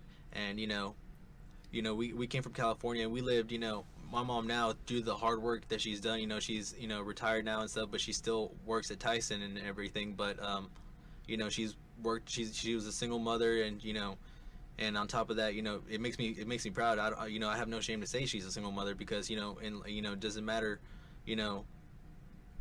what her marital status and stuff is, but the fact is that we came out of the ghetto practically, living in a trailer park and stuff, and in California, and the whole Rodney King thing. She lived through all that. We lived through all that, and then she comes in, and now she's able to have a house, and and she's well off, and then and I'm just, that financial security, and that she attained, she's really grateful for that. This country gave her the opportunity to have that. And more to elaborate on your point, Linda. What were you saying about the checks and balances in the system, about the prosecuting attorneys, about them having just about as much power as the judge? I'd like to, what are your thoughts on that? Well, that is an issue, and I think that's certainly in the legislature, Paul, and you've been around this by being in the Capitol and following when laws are made and through the off seasons. But that was an issue that we've had and literally been snubbed, and just the insult that they think that we need to change the Constitution if we want to have them prosecute and basically have more fairness in the way they prosecute. They have full prosecutorial discretion. If they don't want to prosecute a case, they don't have to. And it's heartbreaking if you're the person that's the victim, or if you've been wronged. Even the state of Arkansas trying to gain funds back in audits, they many times just would not prosecute, and they had the proof they need. They just were not going to do it. And that has to change. We have to decide how we're going to handle crime. And yes, they hear the cases, the judges do. And I think judges are the ones that if anybody's got prosecutorial discretion, it should be them. And I think that's what makes it a challenge for people and families like this. Not just them, but even Americans. I mean, not just even the illegal. There was no fairness. It did not seem nothing right about that case. Yeah. Well, I honestly believe that we need a constitutional Bill of Rights for victims in this state. I actually was talking with Victims' Rights Arkansas. She's a friend of mine. About that, I guess a couple of weeks ago. Good. You're right about that. Can we talk a little bit about what would be the Arkansas solution, and why didn't any legislation in this last 92nd General Assembly? Did you have some legislative goals on this, and did it not happen? Yes, we did. And Angel Families, we had worked on. All right, folks, welcome back to the program. Thanks so much for being with us. We're broadcasting live across great radio stations in Arkansas, as well as over at Facebook.com/Conduit News and the YouTube channel, Conduit News on YouTube. Click the subscribe button and the little bell to receive notifications. Welcome back to the program this morning. Congressman Rick Crawford back with us. Rick, how are you, sir? I'm doing good. How about you? I'm doing pretty well, sir. It's, again, always great to have you on the program. I'd love to start, if you don't mind, just kind of talking about where we are right now with the corrupt, apparently corrupt higher-ups in the Department of Justice and FBI during the Obama administration. And, you know, we still have Andrew McCabe and others. They're going out. They're making these statements. They're trying to capitalize on what President Trump said about how he would listen to people, you know, foreign governments and that sort of thing. And I'm just thinking, when in the world are we going to get justice when these people who, you know, did what they did, they committed crimes against this country, in my opinion? What are your thoughts on all of this? Well, you know, you've pretty well summarized it there, and it's a good question. When are we going to see justice done? And yesterday I was accosted in the Capitol by a reporter and asked about the president's comments about receiving quote-unquote dirt from foreign nations, what he called the FBI. Well, how about this? How about a candidate that called the FBI beforehand and asked for assistance on their campaign? And there are people in the FBI and the DOJ that assisted willingly. I mean, so we got, you know, the media outrage over something like this is ridiculous.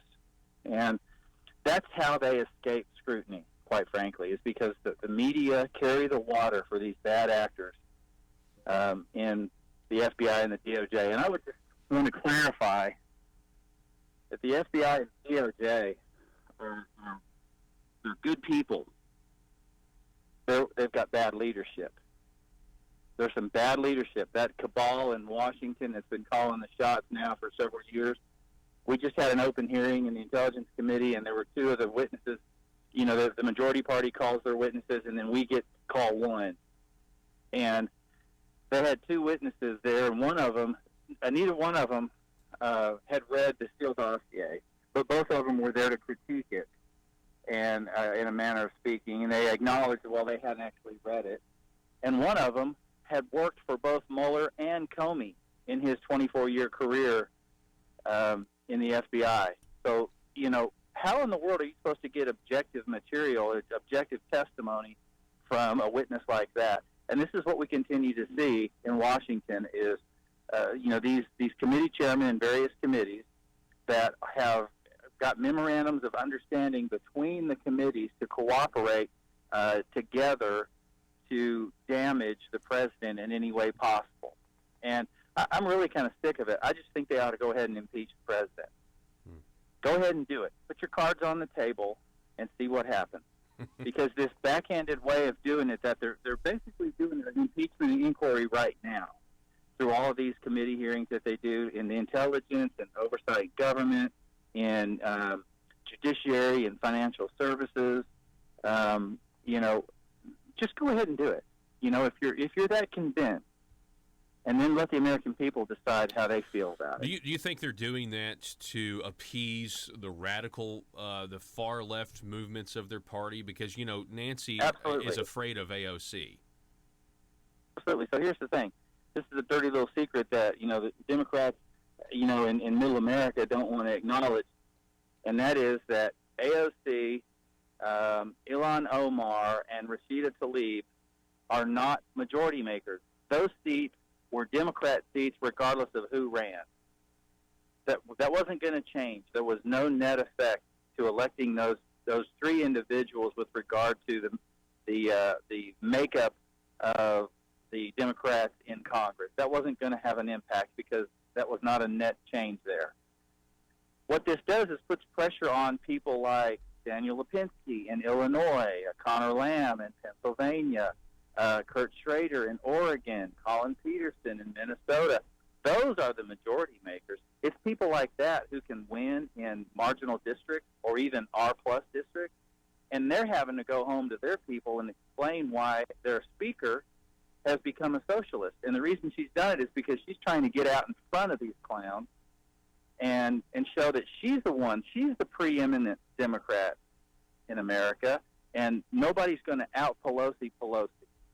So she's getting out in front of them to make sure that she's giving the appearance that she's actually driving this ship. What she's doing is she's driving this ship into an iceberg. And I certainly hope so. I mean, I think the Republicans' chances of retaking the House in 2020 go up exponentially, especially if they impeach the president, which, I mean, do you think that they're eventually going to do that? I mean, I think that Nancy knows that that would be a net loss, though, because the American people don't support impeachment according to the polls. Well, this is why they're doing what they're doing, because she knows that she can't impeach because that's a loser. So what they're going to do is harangue the administration with subpoena requests and do all the things that you would do in impeachment without actually declaring an impeachment. So this is sort of a somewhat of a political Cold War, an impeachment Cold War, if you will. And they're doing all these little backdoor maneuvers to do what they would do in an impeachment proceeding, but just not call it an impeachment proceeding. This way they get away with doing it without actually doing it. So, I mean, I would say, you know, just have the courage of your conviction, do it, and let the American people decide, because I guarantee you that dog won't hunt. Mm-hmm. We've been waiting on Inspector General Horowitz's report for a while. It was supposed to be out sometime this month, and because, according to reports, there's new information that's been given to the Inspector General, and now the report's going to be delayed. You have any idea what that new information is and when we can expect that report?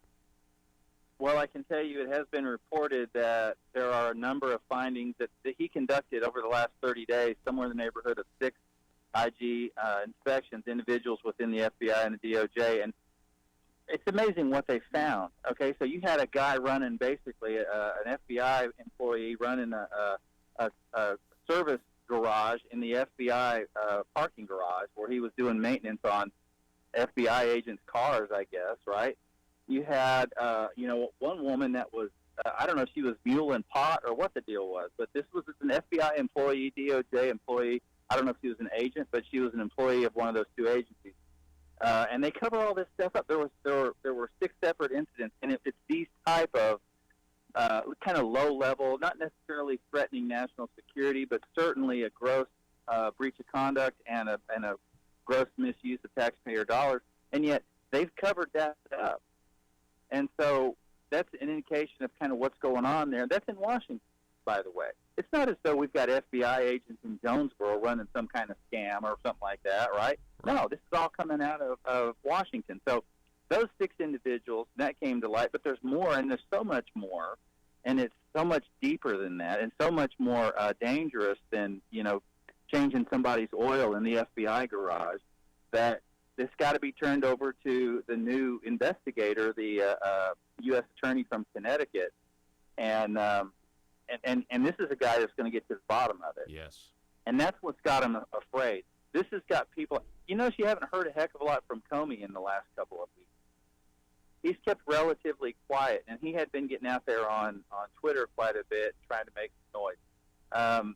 And then, McCabe is in the crosshairs. Obviously, you've got Peter Strzok and his paramour,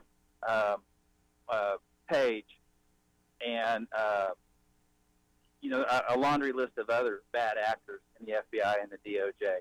If we don't clean that mess up and trace it back to how this whole thing was, the genesis of this, which is the Hillary campaign, the DNC, contracting with Coey Perkins law firm, contracting with Fusion GPS to hire Christopher Steele, and oh, by the way, Nellie Orr was under contract with Fusion GPS. He just happened to be married to Bruce Orr, one of the top executives in the Department of Justice. And all this information they're collecting with an already discredited source on the front end. This guy, Christopher Steele, had been he'd been removed as an FBI informant for unreliable information. But he was good enough to go and conjure up this crazy story that allegedly took place in Russia involving Donald Trump. This was just a contrived, commissioned by Hillary Clinton, carried out by agents of the federal government to help her campaign. And then you've got the temerity to stand there and ask George Stephanopoulos to stand there and ask the president, would he look at information coming from a foreign source? Give me a break. What about the FISA judge or the judges? Do you think that they believe they've been lied to? And there was some accusation, I think, a couple weeks ago, Joe DeGenova saying that the judge has already referred this to the higher-ups, saying that they believe they were lied to when it comes to the FISA application. Well, I believe they were lied to, and I believe that if they don't believe they were lied to, given the information that we know and that I've seen and I've had access to, then they need to be removed from the bench.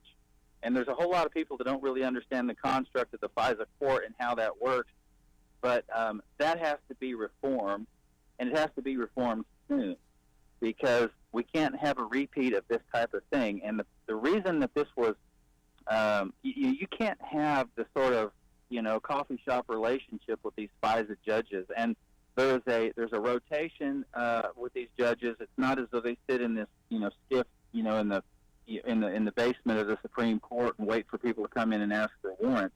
There's a process by which these warrants are presented, and the request is made, and the information is reviewed. And it's kind of almost like a circuit court where you've got, different judges in a rotation, different kinds of judges that have expertise in this area, and they do a rotation to hear these cases and requests for warrants. And if they don't have fulsome information, they're probably going to make bad choices. And so these people know it. People like Andrew McCabe, they know it. They know that they can go in there and manipulate these judges, which is why there needs to be two things that have to happen in these FISA courts, in my opinion. One of them is there has to be an adversarial agent in the room. And by that I mean some disinterested party advocating for constitutional due process, regardless of who the request is made on for the FISA warrant. Somebody on the other side needs to be present, not to say, no, you shouldn't issue that for this reason or that reason, but to make sure that he or she is hearing the argument and making sure that it's all done within the confines and the prescribed parameters of the Constitution. So that's number one. Number two, there needs to be a transcript. There needs to be a stenographer present, and that transcript needs to be made available. Should there be any irregularities that come to light, they can refer back to the transcript and say, here's what happened. And it can remain classified. I'm not suggesting that those transcripts ever see daylight, but they do need to memorialize those proceedings in a way that we can go back and reference what exactly was presented to the FISA judge.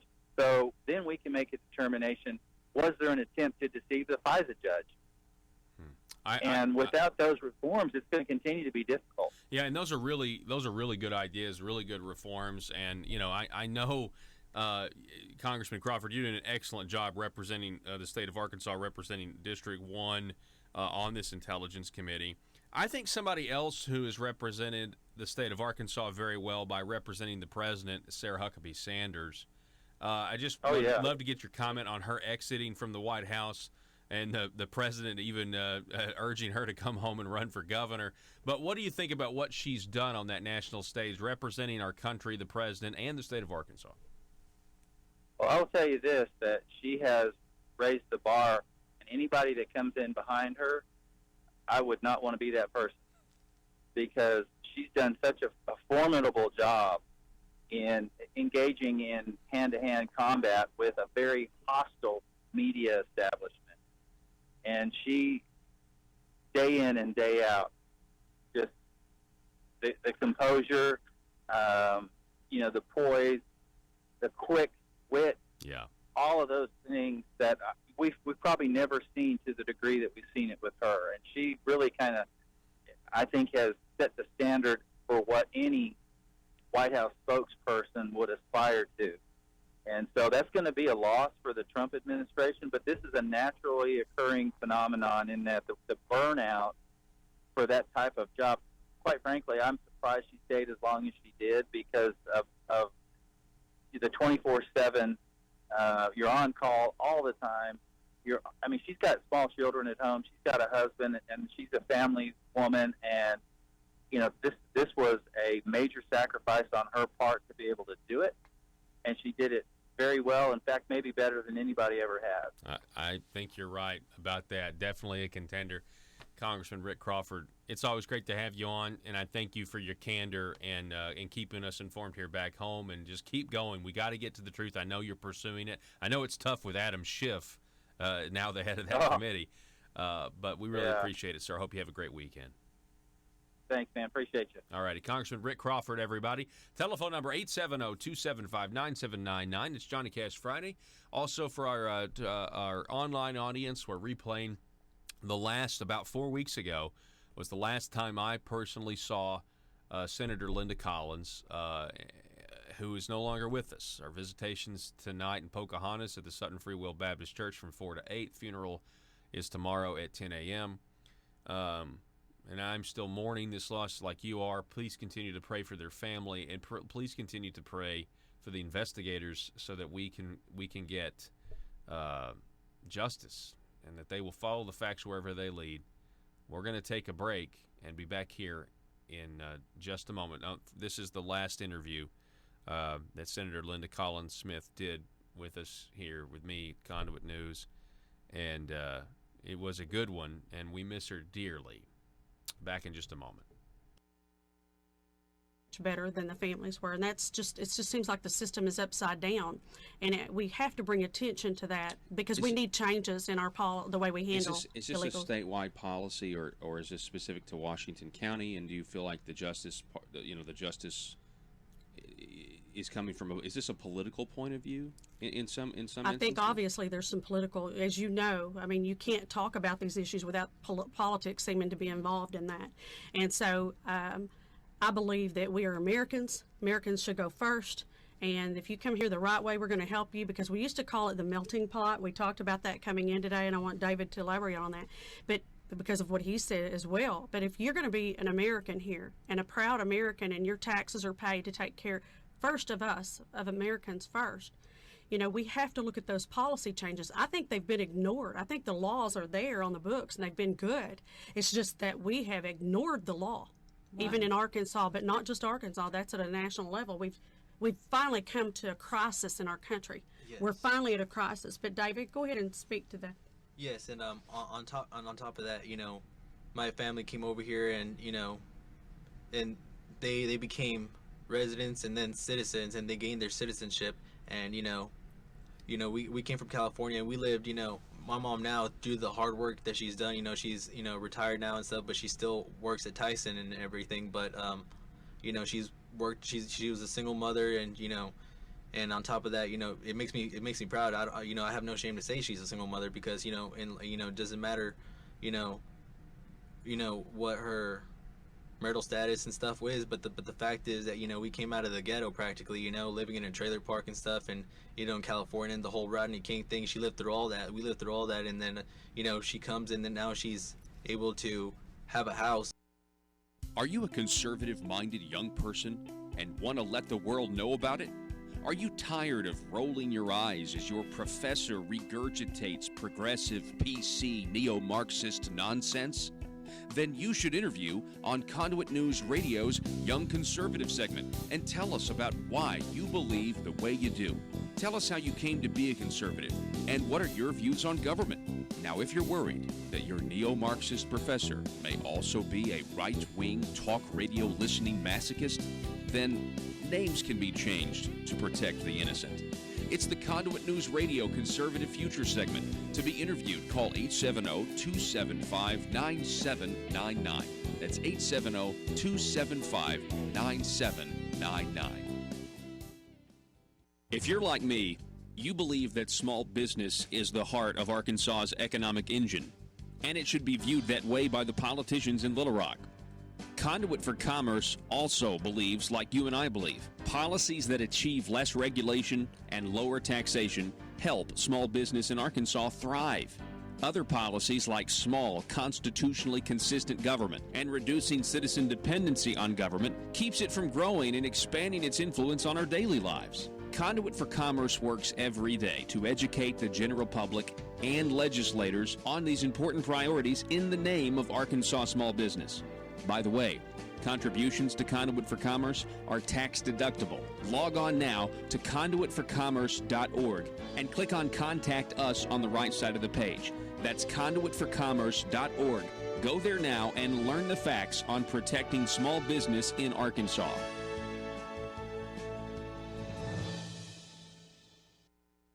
And you know, she's well off, and then you know, and I'm just, that financial security, and you know, that she attained, she's really grateful for that this country gave her the opportunity to have that. And you know, more to elaborate on your point, Linda, you know, what were you saying about the checks and balances in the system, about the prosecuting attorneys, about them having, just about as much power as the judge. I'd like to, what are your thoughts on that? Well, that is an issue, and I think that's certainly in the legislature, Paul, and you've been around this by being in the Capitol and following when laws are made and through the off seasons, but that was an issue that we've had and literally been snubbed, and just the insult that they think that we need to change the Constitution if we want to have them prosecute and basically have more fairness in the way they prosecute. They have full prosecutorial discretion. If they don't want to prosecute a case, they don't have to. And it's heartbreaking if you're the person that's the victim, or if you've been wronged. Even the state of Arkansas trying to gain funds back in audits, they many times just would not prosecute, and they had the proof they need. They just were not going to do it. And that has to change. We have to decide how we're going to handle crime. And yes, they hear the cases, the judges do. And I think judges are the ones that if anybody's got prosecutorial discretion, it should be them.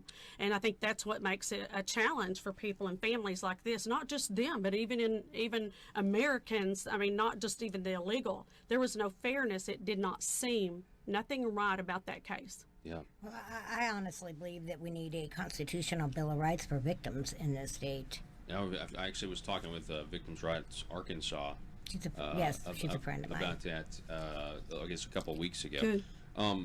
Yeah, you're right about that. Can we talk a little bit about what would be the Arkansas solution, and why didn't any legislation in this last 92nd General Assembly? Did you have some legislative goals on this, and did it not happen? Yes, we did. And Angel Families, we had worked on some bill ideas and had been working, I myself had been talking and working a little bit with Senator Tom Cotton's office, who was trying to help the situation. And we did have a legislator who was supposed to be writing up some bills on immigration and different stuff, and she didn't do it. They weren't filed, but we did have some success this year. Senator Stubblefield's bill, and of course in the House is where you heard most of the debate, because they had to go for round 2 in the committee to get that bill passed. But there was an anti-sanctuary state bill, and I think that was wonderful. The punishment, there has to be accountability, and to withhold tax dollars back to those communities if they decide to be partners in breaking the law, and I'm against that. And so I think that punishment should be strong. We're Americans, and we can be good and friendly and welcome people, but we have to follow our laws.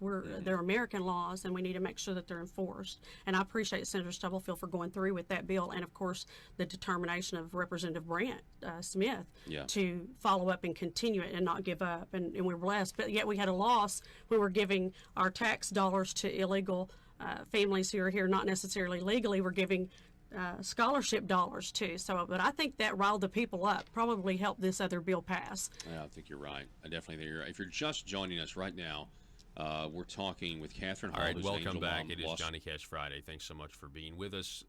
It is now time for your meme of the day. This meme is about the tolerant left that believes that diversity is really just about the way you look. We want people to look different, but we want them to all think the same. Here it is. This is a meme from the popular NBC show The Office, where Michael is talking to his beloved friend Toby. If you watch the show, you know that they hate each other. Well, actually, Toby's the nicest guy in the world, and Michael just hates him for no reason. It's captioned this: liberals, you should accept everyone for who they are. Conservatives, okay, so you'd have no problem with me disagreeing with you on political and economic issues. Liberals, this is an environment of welcoming, and you should just get the hell out of here. We'll post this meme of the day on the Twitter handle @Conduit News and Facebook.com/Conduit News. This meme is truth. This is a truthful meme of the day. And once again, conservatives are proving that they are dank meme lords on Twitter and Instagram and everywhere. Folks, have a good weekend. Please pray for the family of Linda Collins as they will lay her to rest tomorrow. Visitation is today in Pocahontas, the Sutton Free Will Baptist Church, from 4 o'clock to 8 o'clock. Arkansas. Thank you for listening and watching. Be safe.